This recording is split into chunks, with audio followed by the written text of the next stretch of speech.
एक लोटा जल यदि हमने किसी को दिया है, एक लोटा जल यदि हम समर्पित करें तो उसका फल क्या मिलता है?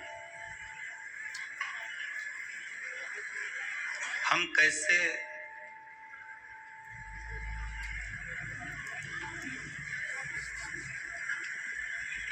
उस जल को समर्पित करते हैं और जिस भाव से हम जल को समर्पित करते हैं उसका फल हमारे खाते में आता है। अब आप जितनी देर भगवान की अविरल भक्ति को धारण कर रहे हैं, आप जितनी देर भगवान की भक्ति को भज रहे हैं, स्मरण कर रहे हैं, जितना समय आपने परमात्मा को दिया उतना आपकी जिंदगी में परमात्मा ने आपको दे रहा है। चलो और सरल भाषा में उसको समझें। दिवाली आती थी, अब यहाँ पर महाराष्ट्र का तो हमको नहीं मालूम, पर हमारे मध्य प्रदेश का हमको मालूम है।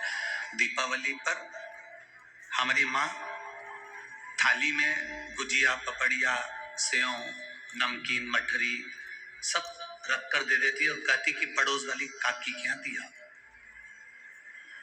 अब यहाँ महाराष्ट्र का तो नहीं मालूम, पर हमारे उधर का हमें मालूम है।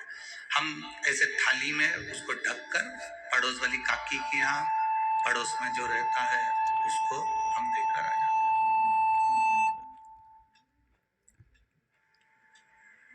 पड़ोस में जो रह रहा होता है हम उसको दे देते। अब पड़ोस में जो रहता है उसको हमने दिया। अब वो जो काकी के हम जो प्लेट भरकर सामान देकर आए ना, फिर वो काकी भी क्या करती थी, जम के तो बोलो जरा, वो भी प्लेट भरकर हमारे यहाँ भेजती। आपने देखा है कि नहीं देखा? सबने देखा है ना। ये अपना स्वयं के अनुभव से हम आपको समझाने का प्रयास है। हमने काकी जी के यहाँ दिया तो काकी जी ने हमारे यहाँ दिया, हमने बुआ जी के यहाँ दिया तो बुआ जी ने हमारे यहाँ दिया। शादी में गए, हमने अगर 500 का लिफाफा दिया तो उसने लिख के रखा और हमारे यहाँ की शादी में भी उसने 500 का लिफाफा दिया।